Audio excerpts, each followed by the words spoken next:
네, 2월 1일 오늘 이렇게 구정 연휴를 맞이해서 또 새벽 제단에 나와 예배하시는 여러분들을 환영하고 축복합니다. 오늘 이 말씀은 우리는 왜 기도합니까라는 제목으로 함께 은혜를 나누고자 합니다. 그 안드레아 보첼리라는 그 유명한 이탈리아의 맹인 이 오페라 가수가 있는데 코로나가 시작되었을 당시 이탈리아에 이 코로나 확진자가 많이 있었습니다. 그래서 그 당시에 15만 명, 또 사망이 한 1만 1,000명 정도 되는 특별히 이 큰 북부 밀라노라는 도시에 이 코로나가 아주 활기를 치고 있을 때 밀라노의 상징인 이 두오모 대성당에서 이 안드레아 보첼리라는 가수가 4월 12일 부활절을 맞아 희망을 위한 음악 콘서트를 열게 됩니다. 그러면서 이 메시지를 주는 것이 본인은 나는 함께 드리는 기도의 힘을 믿는다. 신자이든 아니든 모든 사람이 지금 절실히 필요로 하는 거듭남의 상징인 부활절을 믿는다. 그래서 모두의 기도를 통해서 코로나19로 또 특별히 이 음악회를 통해서 고통받는 전 세계인들이 하나님의 도우심과 은혜로 치유되기를 기도합니다라고 하면서 평화의 콘서트를 열었던 것이 기억이 납니다. 우리가 코로나가 이렇게 오래될 줄은 몰랐는데 그래도 온 교회가 또 우리 사랑하는 숭의 성도님들 코로나 가운데도 힘내시고 우리가 함께 하나님의 도우심과 은혜로 함께 기도할 때 온전히 회복되고 치유될 줄로 믿습니다. 우리나라에 복음이 들어온 지 한 120, 30년이 되었는데 지금은 이제 보편화되어서 그렇지 않지만 8, 90년대 한때는 우리나라가 많은 선교사님들 그리고 어떤 아프리카와 제3세계 선교사님들을 많이 보내고 복음을 많이 전파하는 그러한 나라들 중에 하나였습니다. 그래서 실제로 많은 아프리카의 제3세계에 이제 부흥하는 많은 나라들이 우리나라에 와서 한국 교회 부흥의 소식을 듣고 이제 신학을 접하면서 외국의 많은 목회자들이 한국을 이제 배워가게 되었습니다. 그래서 그 당시 가장 그 열정적으로 부흥했던 한국 교회 장점을 꼽으라면 새벽 기도회를 아주 인상 깊게 보고 갔습니다. 그래서 본인들도 이런 뜨거운 열정적인 새벽 기도회를 했으면 좋겠다고 이제 생각을 한 적이 있죠. 근데 우리나라의 이 새벽 기도의 유래는 어떨까요? 이야기하면 뭐 여러 가지가 있고 교회사를 봐야 되겠지만 뭐 먼저는 우리 어머니들이 그죠? 유교적 어떤 관습에 의해서 치성으로 드린 뭐 이렇게 물을 하나 떠놓고 기도한다거나 그런 데서 뭐 유래가 됐다는 말도 있지만 정확한 것은 1906년도에 장로에서 길선주 목사님이야 기도회가 조직되었다는 이제 여러 가지 이야기들, 교회사적인 이야기들이 있습니다. 근데 이제 1920년 후반부터 이 새벽 기도회를 우리나라가 지속하게 된 게 지금으로부터 이제 근 100년이 지났다고 보시면 되겠습니다. 그래서 우리가 이렇게 새벽 기도회를 열정적으로 열게 되는데 오늘 이 마가복음 1장 35절에서도 보면 예수님도 새벽 미명에 나가서 기도했다는 데에서 우리의 새벽 기도의 근거를 많이 찾게 됩니다. 근데 뭐 해당 사항은 없죠. 왜냐하면 당시 유대인들의 이 하루는 시작하는 시점이 새벽이 아니라 저녁 해가 지기 시작하는 때였어요. 그러니까 저녁 해가 지기 시작부터 해가 뜨는 날까지 다시 해가 지는 날까지를 하루로 쳤습니다. 그러니까 우리처럼 뭐 새벽 아침에 시작하는 게 아니었죠. 그래서 창세기 1장에 보면 이런 말씀이죠. 저녁이 되고 아침이 되니 이는 첫째 날이다. 그래서 당시 이 예수님의 유대인들의 입장에서 보면 사역을 시작하면서 원래 기도를 하려면 해가 질 때 기도를 시작해야 되는 것이 많습니다. 근데 오늘 이 1장 35절에 보면 예수님은 새벽 아직도 밝기 전 새벽 미명에 나가서 기도하시는 모습을 보게 됩니다. 그것은 왜냐하면 당시 많은 사람들이 예수님의 곁을 떠나지 않았기 때문입니다. 그래서 마가복음 1장 32절에서 33절을 먼저 좀 함께 읽겠습니다. 함께 보시겠습니다. 저물어 해질 때 모든 병자와 귀신 들린 자를 예수께 데려오니 온 동네가 그 문 앞에 모였더라. 아멘. 그러니까 실제로 예수님 당시에 많은 사람들이 병자들, 귀신 들린 사람들이 자신들의 병을 고치고자 예수님 앞으로 나왔습니다. 그래서 예수님은 아마 한밤중까지도 이 사람들을 정신없이 치료하시고 회복시키셨을 것입니다. 그래서 35절에 새벽 아직도 밝기 전에 나와서 기도하신 것은 아마도 이른 밤까지 귀신 들린 사람들 또 늦게까지 병자들을 치유하시고 함께하시고 그리고 그 이후에 잠깐 눈을 붙이시고 나오셔서 이 새벽 미명에 기도할 시간이 없으시기 때문에 주님이 나와 기도하신 것입니다. 그래서 주님은 하루를 시작하시면서 새벽에 나와서 기도하신 것이 아니라 오히려 이 말씀을 비추어 보면 오히려 정말 기도할 그 틈이 없어서 제자들이 일어나기 전 제자들과 사람들의 방해를 받지 않는 곳에 가서 조용한 곳에 가서 기도하시려고 이렇게 새벽 미명에 나가서 기도를 하셨다는 것입니다.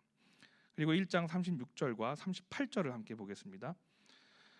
1장 36절 시몬과 및 그와 함께 있는 자들이 예수의 뒤를 따라가 만나서 이르되 모든 사람이 주를 찾나이다. 이르시되 우리가 다른 가까운 마을들로 가자. 거기서도 전도하리니 내가 이를 위하여 왔노라 하시고. 아멘.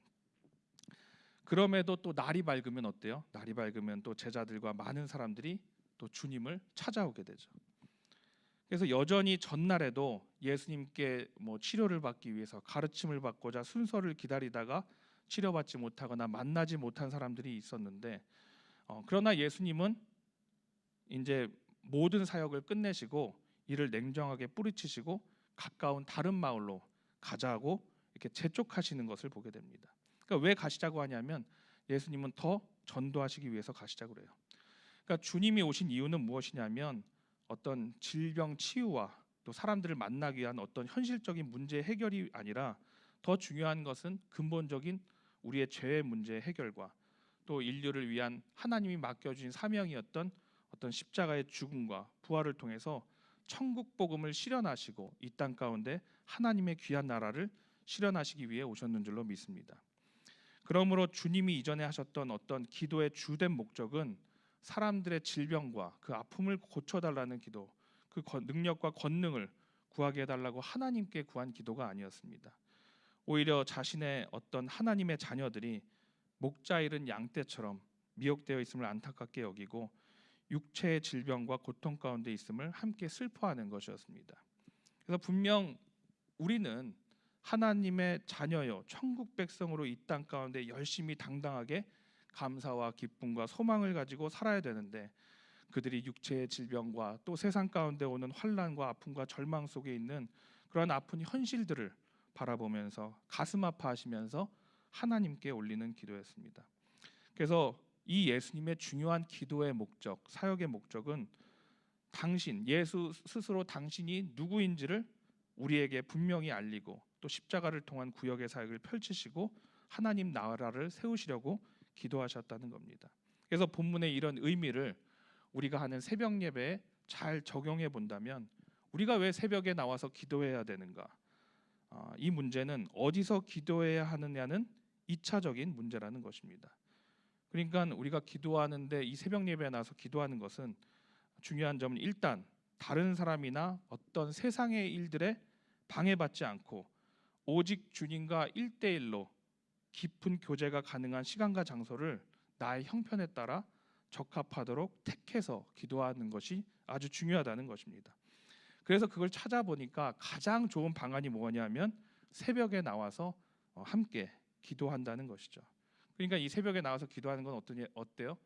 약간의 어떤 강제성도 있고, 그죠? 전사님들이 매일 이제 기도 전화하시고 나오라고.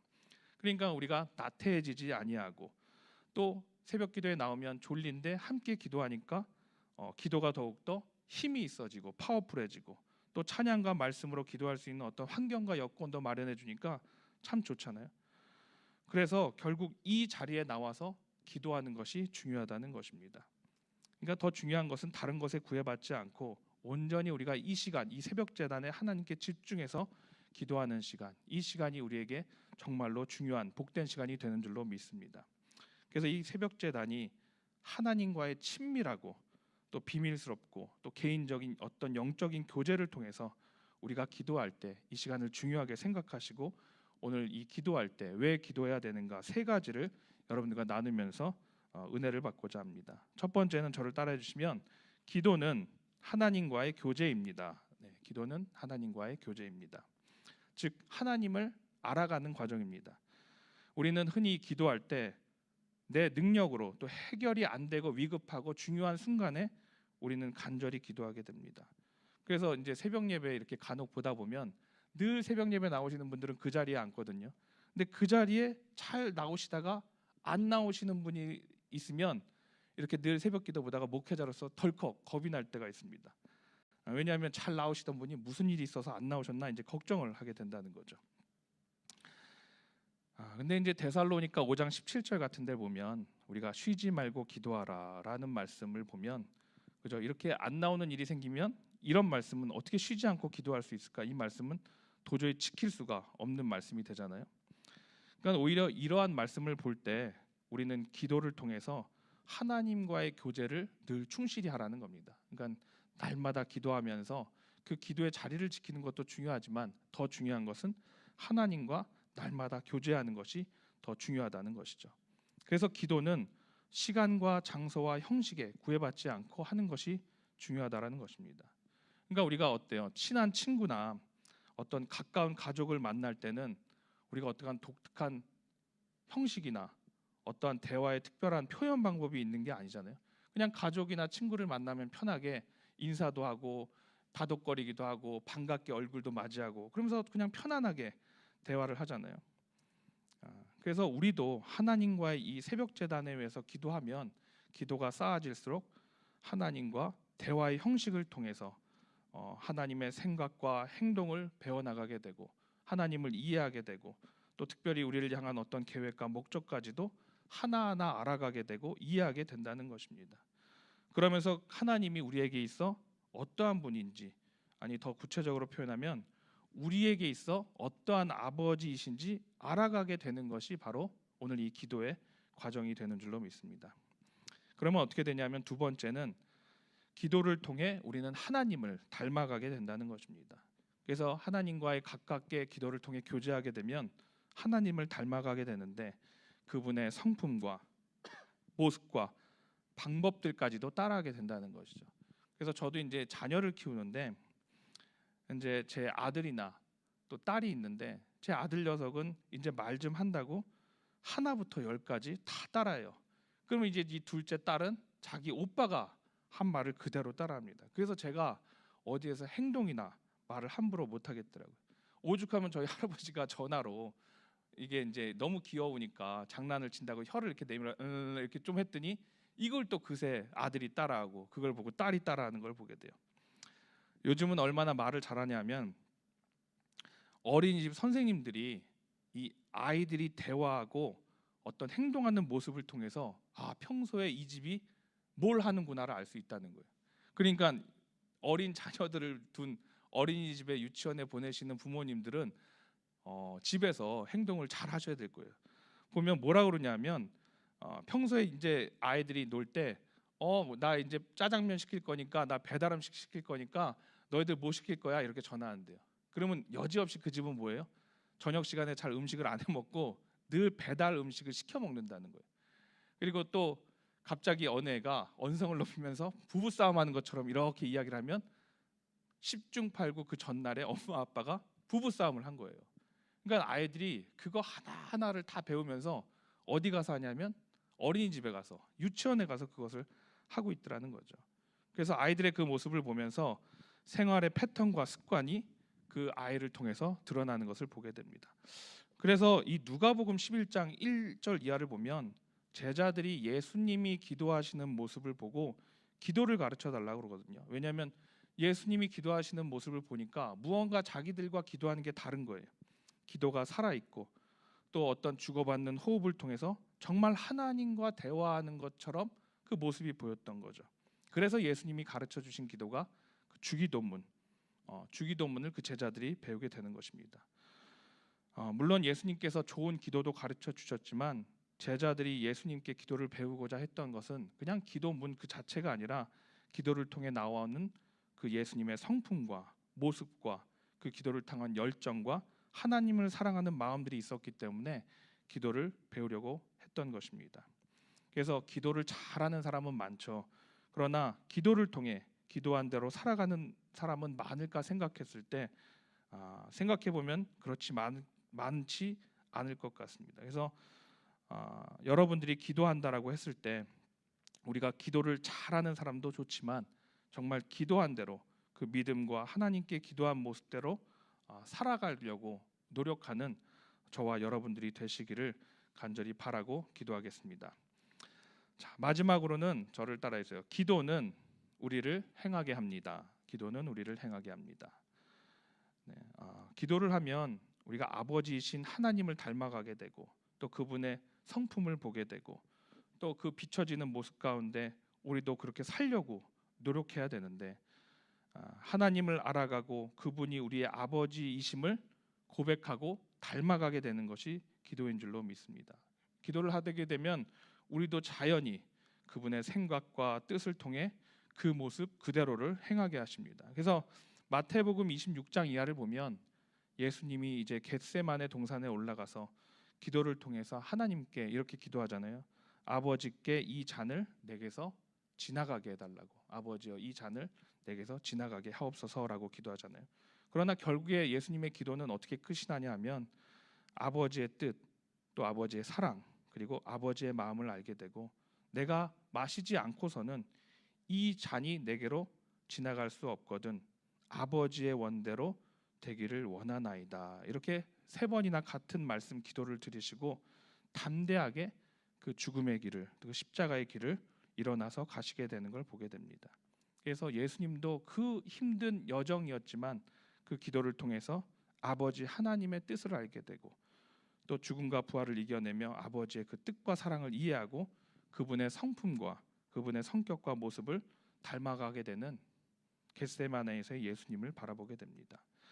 물론 우리가 모든 일을 할 때 맡겨주신 사명 가운데 기쁨으로 행하지는 않지만 또 두렵고 무섭고 힘에 겨워 힘들고 또 하기 싫은 억지로 해야 되는 일도 하게 되지만 이 겟세마네 동산의 예수님을 바라봤을 때 십자가의 죽음을 통해서 그 고통과 아픔, 하나님 아버지로부터 버려질 수 있다는 그 잠깐이지만 단절되는 그 두려움을 기도를 통해서 극복하고 이겨내고 다시 한번 마음을 잡고 기도하시는 우리 예수님의 모습을 보게 됩니다. 그래서 기도는 우리를 이렇게 훈련시키고 단련시키고 행하게 하는 줄로 믿습니다. 때로는 기도를 통해서 우리에게 지혜를 주시고 또 큰 용기를 주시고 담대함으로 죽음까지도 이길 수 있는 힘과 능력을 우리에게 주시는 줄로 믿습니다. 아울러 마음의 큰 은혜와 감동을 통해서 이전에는 감당할 수 없었던 일들을 능히 기쁨으로 행할 수 있는 믿음을 주시는 줄로 믿습니다.